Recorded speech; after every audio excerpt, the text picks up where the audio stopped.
welcome to ABC's of Farm Life Letter C and D Virtual Show and Tell. My name is Laura Askill. I'm the Ag Ed Farm Manager here with Metro Parks of Butler County. And we have lots of activities that we're going to cover today. For the letter C, we're going to learn all about corn, where it grows, what do we make from it, who eats it. Have you ever taken corn kernels off a cob using an 1800s corn sheller? Have you ever made corn dance? That's one of the activities that we're going to do today. We also are going to be covering the letter D, and the way that we're going to do that is with activities to compare domestic versus wild animals. So thank you to Alita Askill, who's one of our junior volunteers, and also to Becky Vanderpool, who's our senior manager of Park Connections with Metro Parks of Butler County. Let's go and try out some of our activities here at the farm. Corn for the letter C. So what is corn? It's also known as maize, and it is a cereal grain that was first domesticated by our indigenous people that live now in the area of southern Mexico about 10,000 years ago. So this plant has been around for a long time, and we've made some changes. Check out these 4 types of corn you might be familiar with: the flint corn, dent corn, popcorn, and of course sweet corn. Now, just a couple years ago, the United States farmers planted almost 92 million acres of corn. That was the largest crop in 2019. A lot of it was our dent corn or field corn. This is most widely grown primarily for our livestock. This beautiful corn is the flint corn or decorative corn, also known as Indian corn. And look at these cute little small kernels. This is the popcorn. And of course, we all know what we do with popcorn. You pop it and eat it. And speaking of eating, here's our sweet corn, which is grown for consumption either as eating it fresh on the cob, canned, or frozen. Hi, my name is Becky Vanderpool. I'm the Senior Manager of Park Connections with Metro Parks of Butler County. Today I'm coming to you from my kitchen at home. Laura has already shared with us that there are many different kinds of corn and uses for that corn. Today we're going to take a look in my pantry and my kitchen and find some of those things that are obvious as well as some that might surprise you. Let's take a look. So some of the more obvious things, of course, that Laura already mentioned are things like popcorn, like this colorful popcorn. Some others include cornmeal, cornstarch, but some of the other things that you might not think about right away when we think of corn would be things like cereal that has corn flakes in it, snack products like this Chex Mix that of course has corn cereal in it as well. But some of the others that I didn't think about are this pasta sauce has cornstarch in it. This barbecue sauce has corn syrup in it. And of course, taco shells, the hard ones at least, are made from corn also. Aside from the things that we eat though, there are other products that you might find around your house that are made from corn or corn byproducts. So some of those other things that I found around my house include things like this sidewalk chalk. Cornstarch is often used to make chalk. I also thought about some of the pigments and dyes and inks that we use in the printer here or in pens that we write with. Corn and corn byproducts are used to make those pigments, inks, and dyes sometimes. Lastly, as I looked around my kitchen, I also noticed the glass jars that I have here on top of my refrigerator. Inside of them I have dried corn, beans, and peas, and I like them as decoration for the colorful colors that they add to my kitchen. So what we've learned today is that corn truly is used in all various different kinds of products. Some that we eat and some that we don't, some that are functional and some that we decorate with. So certainly take a look around your house. Use the list below to take a look at some of the other products where corn and corn byproducts are used. See what you can find around your house and identify any that surprise you. Share those with us. Thank you for joining me. Hello everyone. My name is Alita Askill and I'm a junior volunteer for Metro Parks of Butler County. Today I'm going to show you how to shell corn using equipment from the 1800s. In case you don't know what a corn sheller is, it is a handheld device or piece of machinery used to shell corn kernels off their cob. Now why would we do that? The corn kernels are used for livestock feed and for human feed as well. Sometimes we had to shell the corn by hand, but that was very difficult and hard to collect.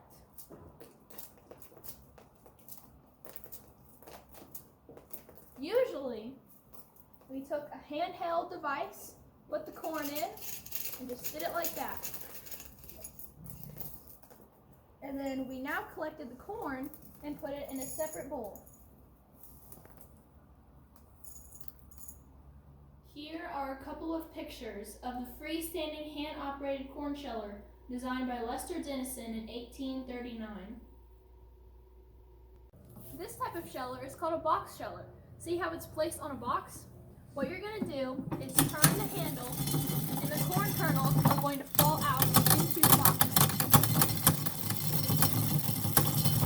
Now what's cool about this one is it completely separates the cob from the kernels. See, the cob is right here, comes out here, then the kernels are in the box. Once we have gotten the corn kernels off the cob, we can now grind them using the corn grinder.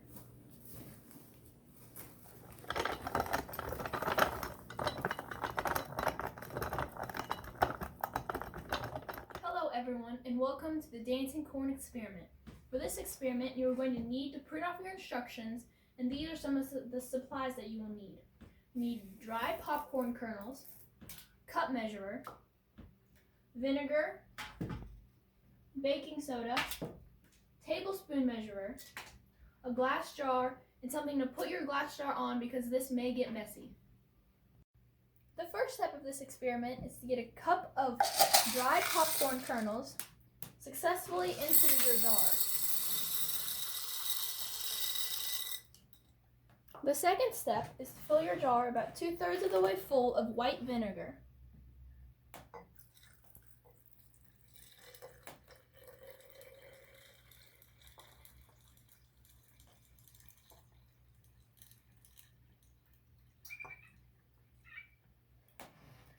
The third step is to add a couple of tablespoons of baking soda, maybe 2 to 4.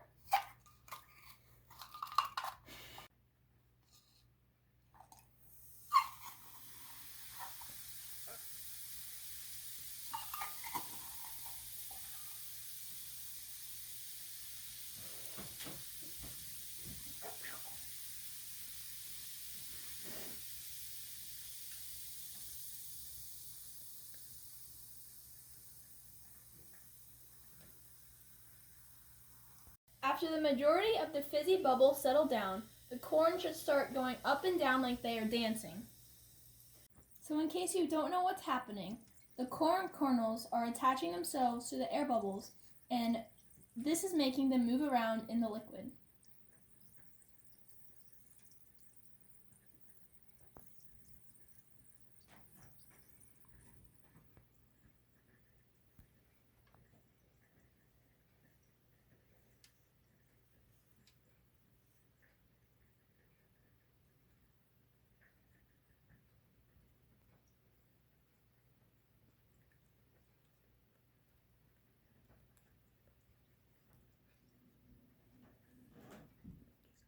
To celebrate our letter D, let's show some pictures of domestic versus wild animals. For this section, I am considering a domestic animal to be a species that relies on humans for its food, water, shelter, and space. A wild species is an animal that is not tolerant of humans and can survive on its own in the great outdoors. Our first animal is the chicken. The domestic white male chicken is called a rooster. He's on the left. And the red jungle fowl rooster is on the right. That's our wild example. The wild version is smaller in size and therefore can fly further and faster to avoid being eaten by a predator.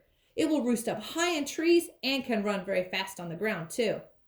Our domestic versions are bigger, heavier, and therefore don't fly very far or at all. The upper picture is a domestic pig, and a lower one is the wild version called a boar. Pigs are very intelligent animals. Notice the coloration on the wild species? It's better camouflaged so it can blend in with its environment. The wild species have large tusks too for protection. The sheep on the left is domesticated many years ago for its meat and fiber, or wool. The domestic version is therefore bigger, has more wool, and produces more lambs.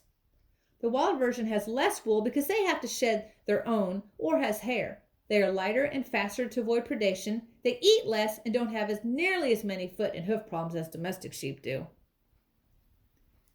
By now, you should be seeing a pattern so you can figure out which animal is domestic or wild. The cattle on the left is domesticated for its meat, its milk, hides, which is leather, and other byproducts, and don't forget the dung for fuel. The right picture is the wild one, and why would they have large horns? For protection. The top horse is domestic, and the bottom is our wild version. Horses are used for a variety of reasons, such as companionship, riding, pulling wagons, byproducts, and even meat in some countries. Our domestic versions come in a variety of colors and sizes, and their mane flops over. In the wild version, their mane stands straight up, and they tend to be the dun color you see here. Welcome to the farm rug activity. We're going to check out what kind of animals are pretending to live at this farm. Some of them are domestic animals, and others are wild animals, feral, or ones you might see in a zoo. So what do we have here? Horses, pigs, a lion, a bearded dragon lizard, donkeys, a panda bear in the garden, elephant, turkey, a tiger by the chicken coop, polar bear, sheep, a variety of different cattle or cows, and a green rhinoceros. Here's a view of our farm rug from a different angle. Now think about what we learned earlier regarding domestic versus wild animals. Can you tell me which animals are domestic on this farm rug? I have put the domestic animals on the left side of the rug and wild animals on the right side of the rug. Is this how you would divide them up? Any changes?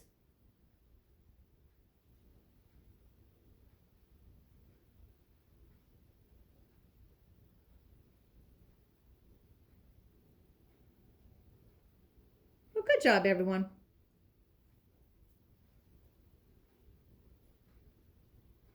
Well, who do we have here? I can guarantee it, this beautiful rabbit owned by Alita Askill named Jolly Rancher would love to eat any of the corn we've been talking about today.